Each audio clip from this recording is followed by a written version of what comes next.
fantasy short stories. Of Risk and Relativity by Lesley Herron. Chapter 19, A Shady Plan. An emerald fire roared to life, igniting a cramped room with brilliant color. A child caught their own reflection in a large black glass mirror that stood alone.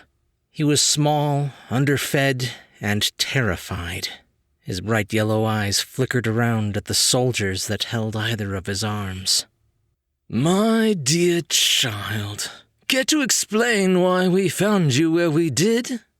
The boy turned to see Prince Hollow approaching, white moth wings fluttering behind him with each step. His own had been clipped at birth, and to see what they could have been was mesmerizing, tantalizing even. But they weren't distraction enough to keep him from seeing the cage that several other servants were dragging into the room. The boy's heart raced. "Only clean!" he cried as one of the soldiers gripped his jaw and forced him to look back up at the prince. "I no read, can't read, was mopping." "How we wish that to be true. But..." The prince leaned down, a smile widening across his face. "The library is off limits to your kind." "Please, sir." A woman stepped forward, head bowed. "One of your guests spilled their wine and demanded—" "Silence!" Hollow whirled around, backhanding her across her face. Red splattered across her white hair and midnight skin. He stared down at the slave with fury in his eyes. "If that were the case, your little spawn should have informed one of his betters. Instead, who knows how many books he stole without a watchful eye? We can't have that. After all, as a good friend once said, knowledge is power." The prince turned back to the boy, causing his heart to hammer harder against his ribs. "The punishment for such an act?" He stepped away from the giant, iron-wrought cage. Inside it burned a teal flame that reached the crest of the prison, for that was its true purpose. He looked from the teary-eyed woman still on the floor and clutching at her bleeding face, to the small black shapes that roamed around the fire with gnashing white teeth. "Is severe." "No, I be good." The boy fell to his knees. "I not learn, please." "A lesson must be taught here today." The prince moved towards the door, head held high, and motioned for the nearest guard. "Proceed." "My lord," the woman clutched at the prince's robes. "Let my life serve as the lesson. Spare the boy." Hollow ripped the fabric from her grasp and glowered down at her. "Fine." He motioned to the guards. "Feed them both to the flame." Fire filled his mind's eye, causing Herron to convulse. Like he himself had been tossed into the flames, every bone, nerve, and muscle in his body ignited with pain.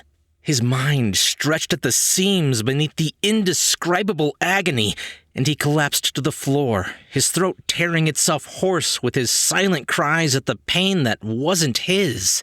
"Wraith, please, you have to stop." Primal fear blurred his vision as he struggled to calm the little shadow bug. Rough, armored hands reached down, grabbing at his thrashing arms, and pulled him upright. But Herron couldn't focus through the misery that blinded him, and his knees buckled, causing the guard to wrench him to his feet once more. Immediately after his battle with Amari, Herron had been carried from the arena, stripped of his armor and weapons, bandaged, and clapped in irons. He was marched back through the vendor hub towards the stone auction dais, past mingling fae and other ever-bowing servants, when he had caught the sight of... At the mere thought of it, his pain redoubled and his legs gave out again. Herron slipped from the guard's grasp, nothing more than dead weight, and hit the ground hard. His fingers clawed at his chest, hands still shackled together, struggling to calm his heart. Tiny screams streaked through his mind, dissolving into tormented sobs. "Mama, No, I didn't do nothing. Mama. Wraith, please, it's just a memory. It's long over. It can't hurt you anymore. The nearest guard shook him several times, attempting to grab his attention, but all Herron could see was pain. He could vaguely feel another guard join the first, both of them endeavoring to pull him up off the ground. Though he had no voice to scream, he was surely a spectacle nonetheless. He needed to get the shadow bug under control before they decided to just kill him. No, you didn't do anything wrong, but I need you to focus. Please, you're hurting me. Wraith made a noise of startled realization and shook himself free from the memories. The image of teal flames and the burning, twisting sensation faded. I'm sorry. I don't... The pain in his body vanished, and Herron let out a long, strained sigh.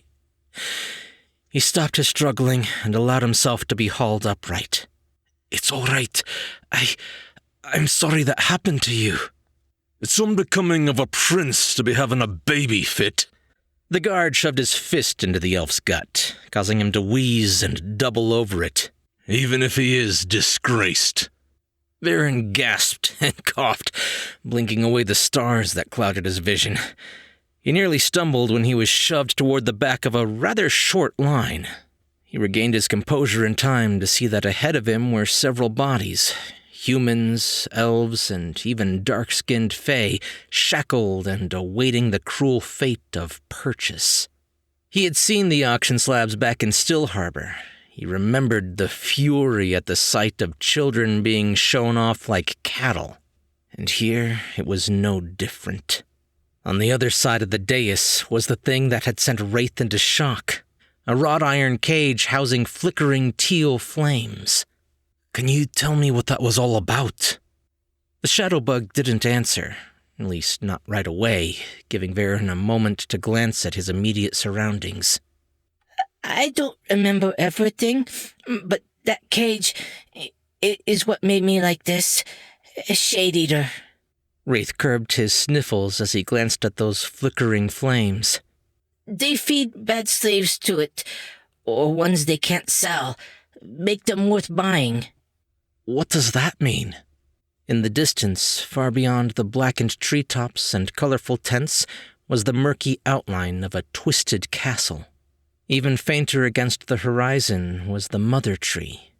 Herron's shoulders slumped under the impossible weight of escaping. Shade eaters make better weapons than slave children. Herron shifted uncomfortably at the matter-of-fact way that Wraith had responded. And if no one buys you, they will do the same to you. What? Herron's eyes darted back to the cage. He could see them now, the little black shapes that shuffled across the inside like captured cockroaches.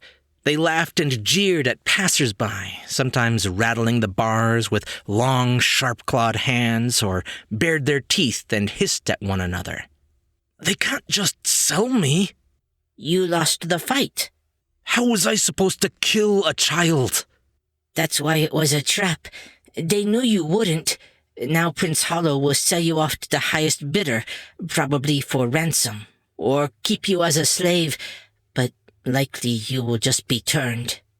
A silent grumble escaped Herron as he returned his attention to those teal flames. Then we need to come up with a way to get out of here. There's no one back in Ebra to pay a ransom. My brother is dead, and Pyra, as much as I hope she cares for me, wouldn't negotiate with such villains. He sighed, and I doubt any of Hollow's guests would want a disgraced prince for a servant. From across the dais, rising above the chatter of those gathered around, was laughter. A guard was guffawing at his fellow comrade as a small, pink-skinned child clawed, punched, and kicked at him as he struggled to drag her towards that iron cage. It was the little girl he had tried to spare. Lords, ladies, and gentlefolk, we apologize for the interruption of your evening, but we're ready to continue. That same voice that had roused the spectators in the arena burst over the din, inviting all eyes to look up to the stage. But Varen could hardly focus on anything as he watched the second guard kick Amari hard in the side, forcing the fight to leave her. "And do we have a special treat for you this time?" The announcer leaned casually against the wooden podium, pressing a long finger into their neck to magically enhance their voice. "Though we are nearing the end of the night, our glorious prince has returned from a hunt with spectacular finds." He gestured at the 3 cages, and then to the 2 guests standing within and without the crowd. "Though you've already met and booed at one of them." Varen did not register the laughter or the weight of the eyes upon him. His attention was focused solely on the 2 guards dragging Amari around by her hair as they conversed with Prince Hollow. Bile rose in the back of his throat when the 3 of them came to an agreement and, in one swift motion, tossed the young girl against the iron cage. "What's this? An even better spectacle!" The announcer gasped and moved to the other side of the podium, grinning from ear to ear. "The pot grows even bigger! Who will take home this year's largest ever haul of Shade Eaters?" Varen's guts churned at the sight, and he quickly cast around for anything else to focus on, when he saw Lucian being dragged around behind Hollow by a chain leash like some impish pup. In any other situation, he would have laughed, relishing to see the man brought so low, his ego being beaten into submission. Beaten. "Oh, you are scheming. I like schemes." Now, his brain might currently be nothing more than a murky soup of bad ideas and pain, but that thought had sparked a plan. He glanced from Lucian, then to one of the 3 cages that the announcer pointed out earlier, and smiled. "Get ready then, because I'm about to cause a commotion." A cold breeze rattled through the old barn, ruffling the feathers of the roosting owls that huddled together above Eric's makeshift bed. Unable to find sleep, he blinked up at them as they shuffled around to brace for the next gust of chilly night air. One of them hooted, and he shifted, looking over at the dark shape in the stall across from him. But the Selkie and his dog never stirred. After being denied entrance into Hjortens Helikdom, Bolverk had offered them a place to stay, provided they earned their keep with chores and yard work. Indiga got to spend his days inside, helping the giant man's wife cook and clean, while he and Artemis had been tasked with more menial work. Eric brought his sore hands up to his face, inspecting them for any missed splinters. Bolverk had kept him busy building a new fence for his oxen, and he was exhausted, but in too much pain to sleep, even though he had only the simple task of holding the posts while they were pounded into place with a 6-foot sledgehammer. He was a scientist, damn it. He was not built for such manual labor. He took in the state of his blackened fingers, the color now stretching to the middle of his palms, and sighed. For days now they had been stuck in this frozen wasteland. So many, in fact, that he had stopped bothering to keep track. It had been several weeks at least. Time he didn't have. Ravaria was still out there, and so was Alpha. He swallowed hard at the memory of the deity using his brother as a vessel. Indiga didn't appear to mind being trapped on a farm, but Eric was slowly going mad, and despite his repeated attempts, he was constantly denied access to the holy temple by the priests. "Cleanse your mind and soul of necromancy, then come back," was all the Udorle would tell him. And how the hell was he supposed to do that? He didn't even have that kind of magic. He was supposed to be on a quest to meet the gods and prove he could be trusted. But how could he when they wouldn't even see him? He flung off his blanket and stood, pacing in the quiet. Gods and their tests, their rules. It was asinine. What did they even do anyway? As far as he could tell, everything was just as screwed up here as any other place he had been. He preferred his own world where such creatures didn't exist, where people had to solve their own problems. Eric grumbled, returning his attention to the roosting owls, as if they'd have an answer for him. But the heavy creaking of the barn doors silenced his thoughts, and he froze. Are you still awake? Artemis's voice floated up from the first floor as a strained whisper, and Eric breathed again, moving to the edge of the loft. He tried to silently descend the ladder, and instead gracelessly stumbled down it. He missed the last few rungs and fell against one of the dozing oxen. It lowed at him as it shuffled to the back of its stall, throwing him a dramatic look as it went. Sorry. Eric put his hands up and skirted around the stall.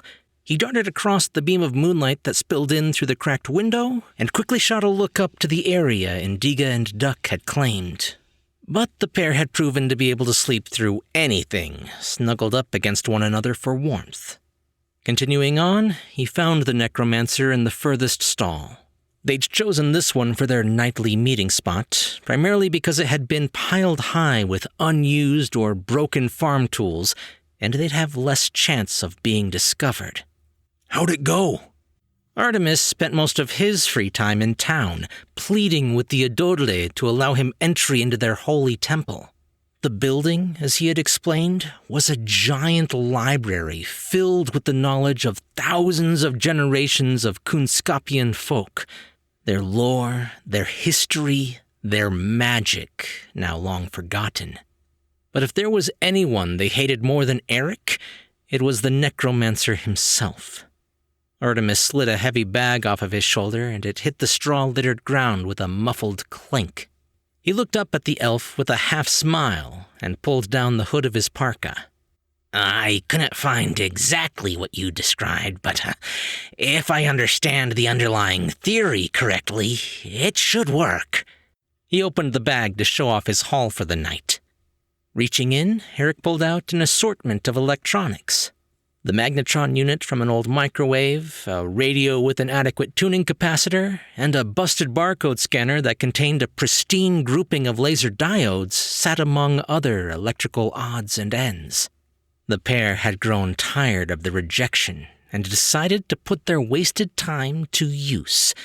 They had quickly learned that in recent months, Obus had decreed that all technology was to be destroyed instead of traded off like they used to, as some sort of attempt to return the people to their old ways. Because of this, everything from pencil sharpeners to gene sequencers was being loaded into carts and sent to the center of town to be incinerated in the giant furnaces. Being the genius he was, Eric had managed to take the handful of ancient scraps Elias had given him and turn it into a functional computer array. But with this treasure trove sitting unguarded in town, there was no limit to what he might achieve. He clapped Artemis on the shoulder. You, my friend, are amazing. This should just about do it. Grinning, Artemis handed Eric's journal back over before kneeling down and pulling away the tarp that hid the culmination of their work so far. A jumble of wires connecting various odds and ends, a laptop, and of course, their version of the Ophanum, the hardest component to recreate. Eric ended up prying out a piece from an advanced MRI machine, a ring made from a superconductive copper alloy. The two of them had painstakingly recreated the layout of eyes onto its surface, the part of the device that helped tune it to different realities, though these ones ended up looking more like hexagonal shapes. And when the laser diodes were placed just right, a stable quantum rift would open. Theoretically, of course. But one thing was certain. They were done waiting on gods to answer their pleas. Blah, blah, blah. Me. Lucian knew that wasn't what Prince Hollow was actually saying, but his mind translated it as such anyway. The faces of wealthy socialites invaded his space, enraging him almost as much as when they poked and prodded at him. He didn't understand why, but they all wanted to touch him or stroke his hair. It sent shivers down his spine. He'd bolt for the exit if he could, and he knew the way, but the leather collar around his neck and chain leash held in the Fey Lord's hands prevented that. Oh, why yes. What a keen eye you have there, Duchess. Hollow laughed, jerking his pet forward and petting him cheerfully on the head. This is the Wild Queen's spawn. He flinched away from the gaunt woman as she reached for his mouth, as if to inspect his teeth like she would a horse. Lucian snarled and spat on the ground, causing her to flutter her dress and stomp off. Now. Hollow gripped the elf by the chin, tugging on his face until theirs were only inches apart. Behave, or I'll have you punished. He smiled and relinquished his hold, turning to greet the next approaching socialite. My dear prince, I should very much like to purchase his contract. Oh, Lady Beveldum, you tease. Hollow swatted away her inquisitive fingers. No. We're going to keep Ebra's greatest war general all to ourselves. He ran a finger down the elf's cheek, smiling as Lucian flinched again. Better with steel than even his father, Lucian knew that Hollow viewed him as nothing more than a pawn, a game piece to push around a board and sacrifice at the first chance. But he was a leader, a warrior, a soldier, not some stuffy noble that bent over backward to kiss his royal backside. He'd met rulers like the prince, weaned on a silver goblet rather than honed by a steel blade. Varen might have turned out just the same if he had not turned that pawn into something worthwhile. A royal guard donning a helmet with a luminous white crest approached, interrupting Lucian's musings. My prince, your trophy. They came to a stop, bowing slightly and extending their hand. Their fingers, clad in an iron gauntlet, clutched around the shape of a small, angry creature. Oh, how wonderful! Hollow tossed the end of his prize's leash to the nearest Fae and reached into his robes to find the bag of moonstones he kept for just such a reason. He snatched up Lucian's hand and dumped them into his palm. He then moved around the stones until he found one that caught his fancy and plucked it up with a smile. A little token to remember the day we toppled an empire with just a child. He held out the glittering opal stone in the flat of his hand, just beneath the squirming creature. It gnashed its teeth and swiped at him, but Hollow nodded, and the guard released it. The living shadow dropped into his palm and began to scurry up his arm, biting and slashing at whatever it could reach. But the pull of the magic from the stone was too strong, and the creature was sucked back toward it, and then into it. Hollow smiled, turning over the now sparkling onyx-black gem between his fingers. What do you think, Lucian? Would little Amari do better as a brooch, or... His smile slid from innocent to devious as he locked onto the crimson eyes. Or perhaps a necklace? He snarled at the way his name oozed from the prince's lips. There's a better place for you to shove. Hey, stop! Panicked screams cut off his idle threat, and Lucian spun to face the source of the commotion, his instincts kicking in. His brow furrowed at the sight of his brother, charging blindly toward him, fists swinging wildly around his head as he ducked and dodged the guards. And then as he neared, aimed those same fists for him. Rolling his eyes, Lucian avoided the sloppy attack with ease. And again, and again. 3 times his brother tried to land a blow, and each time he simply backed away. The 4th came at him in a way that caused him to step wrong, and his crooked leg bent painfully, and he stumbled right into Lady Beveldum. The 3 of them fell hard, landing on the ground in a scramble of flailing arms and miserable punches. Varen had barely managed to wrap his fingers around Lucian's neck when several guards, completely immobilizing him, hauled him off and away. His tongue split in the fall, Lucian spat out a glob of blood as guards tossed him roughly to the side to assist the screaming woman instead. His hair was mangled in his eyes, but he could see his brother's face, his gaze flickering towards the Fey Lord. He slapped away all attempts to help him to his feet. He could manage on his own, damn it, and returned his ire to Varen. Pathetic! I am ashamed my lessons haven't stuck. He brushed off the front of his robes. Though I expect nothing more from a man who can't fight off a child. You really should have been nicer. Retrieving the leash from the greedy hands of a sinister-looking noble, Prince Hollow trailed his free hand down along the elf's injured shoulder. Those are probably the last words you two will ever speak to one another. He paused, remembering the other man's muteness, and then laughed. We amuse ourselves sometimes. When the Fey Prince returned to the adoring sycophants and bootlickers, Lucian clenched his fingers into a fist. 9. That's how many ways, in that split second, he'd come up with to kill the stuffy Fey Lord, each one worse than the last. Oh, your thoughts are scary. He was too composed, or in too much pain, to appear outwardly startled by that voice. But every alarm went off in Lucian's mind as his attention shifted down to his shadow. He mentally formed the words, "Get out." Oh, but I have to tell you the... Go. Spend your last moments with Herron, you filthy little revenant. He doesn't mind having his soul eaten, but I do. Wait, we has a plan. He was tugged along toward a new group of chattering nobles, and Lucian was forced to roll his eyes at their ogling and inquisitive fingers. Fine. Let me hear it. I already know it'll be stupid. Herron's plans always are. Okay, so first we have to find Winter. Get out. But... No. I knew it was going to be idiotic, but the two of you have managed to surpass even my expectations. Lucian slapped away an old Fey woman's invasion of his space, returning his attention to his shadow. Even if I located the werewolf, and you empower me to break him out, what happens then? We rescue Herron and all three of us fight our way out?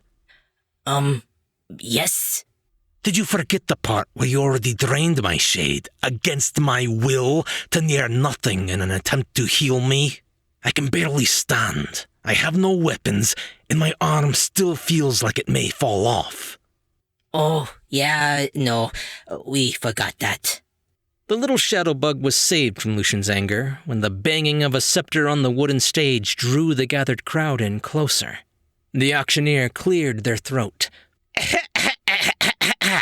Without further interruption, we invite you to take in the Teal Chalice's most exclusive auctions, brought to you by the famed Prince of Night, the winged monarch himself, slayer of 1,000 armies, the one, the only... He didn't want to argue anymore about his brother's stupid plan, but if Lucian had to spend another moment listening to the arena announcer drone on about how magnificent Prince Hollow was, he was going to hurl. Please don't. I can still see the bathtub in my mind. Tonight is a special lineup, procured from every corner of this world and those beyond. The speaker turned to a large cage as it was dragged onto the stage. Now, he may not look like much, but I assure you, his bite is worse than his bark. When only silence and an awkward cough came in response, he clicked his tongue against his teeth. This rare specimen is a werewolf. A murmur rippled through the hushed crowd as Winter was jabbed at with a magic poker. It zapped him comically, and he struggled against his chains with a pathetic whine. The announcer turned back to the nobles, a sinister grin overtaking their features. Shall we start the bidding at 1,000 coins? Oh, well, looks like we'll have to leave the animal behind. What? No, he is our friend. We has to rescue him. Lucian dragged a hand across his mouth. You're as bad as Herron. As much as he wanted to leave the lichen behind, he was already down 2 of the promised 8. Any more, and his mother might punish him for his absolute failure. He was tugged out of his thoughts and closer to the Fey Prince when Hollow yanked on his leash, and a half-dozen new ways to kill him sparked to mind. Ew, that is gross.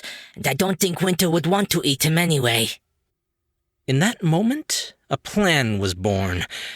Lucian leaned in conspiratorially to his captor, but spoke loud enough to be heard by others. You really plan on selling your people a regular human as a werewolf? Hollow slowly turned to face his pet. We beg your pardon? I'm just saying I respect the ploy. It's a great idea to pocket some money for your failing kingdom.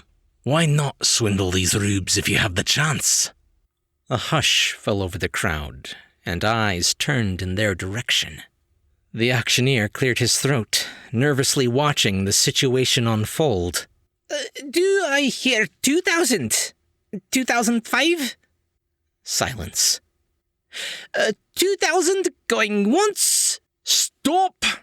Hollow raised a hand, the anger plain on his face. That creature is worth 6 times that amount. Lucian fought to contain his smirk when he heard a mumbled, "If it's real," come from somewhere in the back of the crowd. It was a small voice, but it was loud enough that other socialites and nobles began muttering in agreement. Truly? You are questioning our honor? The Fey Prince looked around at the crowd, but not a soul spoke to reassure him. Fine. Hollow tossed his hands in the air. If you want a demonstration, then so be it. Let the beast loose. Unease broke out among the patrons, and the auctioneer scrabbled away from the cage as it was swarmed by guards. One cautiously opened the door, and then jumped back, falling in line with the others and brandishing his weapon the same. Winter stumbled out, his body still heavily shackled. He glanced around with an awkward smile, not that anyone could see it on account of the muzzle strapped to his face, and waved. Huh? It was in that moment he realized he was completely naked, and he threw his hands down to cover his shame. Why isn't he changing? He looks just like a human. The prince was trying to cheat us. We witnessed his transformation personally. Prince Hollow whirled around, gritting his teeth when he stopped at Lucian. This is the Eventide Court. Any lunar-bound creature cannot control themselves. He dropped his voice to a hiss. He is no longer bound by the spell of the cage. Why is he not changing? It pleased Lucian to see a man of Hollow's composure trip up, and he fought to keep the smile off his features. He shrugged and glanced back up at the lichen, who was scratching nervously like a dog behind one ear. Perhaps the man had more self-control than he had originally given him credit for. I can help him along if you want. The Fey Prince's smile was neither amused nor smug, but a threat. He held up his end of the leash and snarled, "Please." Lucian yanked it free from Hollow's grasp and turned, limping his way up the side stairs onto the stage. The guards squeezed together to let him pass, but then closed ranks behind him. If the wolf changed, he'd be stuck with it. Winter offered the elf a sheepish wave. Hey, you're Veron's brother, right? What's happening? Smack! Winter spun to the side, stumbling as the hand connected with his cheek, just behind the muzzle. Ow! Hey, man, now is not the time. Smack! The open palm connected again, and Winter rose up, holding out a shaking hand. Stop! I don't want to. Wait, who? That was his cue to leave, and Lucian stumbled back to the line of guards. They thought him theatrical, laughing and poking at him for his cowardice before he managed to squeeze past. For all they knew, that was no wolf, but a scrawny human playing pretend. But he knew better as he heard the sounds of low, guttural growling emerge from behind him. He stumbled down the steps, moving a tad faster than he should, and hit the ground hard as a wild howl erupted from the stage. From his prone position on the ground, he could see the lichen shadow, thrown into huge relief by the bright lights, shift as something began to take massive bites out of it.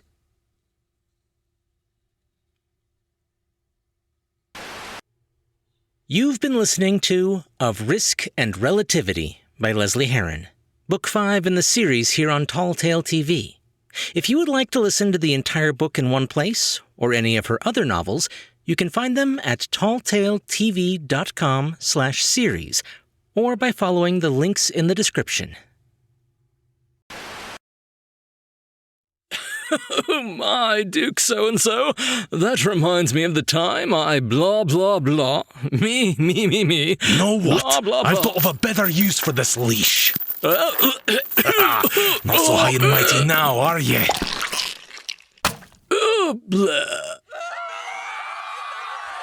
I don't think his head would pop off like that. It could, if I pulled hard enough. But he made the blah sound after it hit the floor. How would he breathe with no neck? It's my fantasy. If I want the head to pop off and go bleh, it pops off and goes bleh. I like it the one where you made him eat a shoe. Joking is way more realistic. Nobody asked your opinion. Or the one where you shoved the old lady into him and then jumped up and down on them both. But I think the guards would stop you before you pulled off his arm like that. Listen, Oh, what if you used the chain to tie him to a horse and then made it drag him behind as it ran away? I kind of like that one. See, much better than popping his head off. Any other ideas? Oh, well, we could find a honey badger, and then cover him in wild berries, and find a wheelbarrow.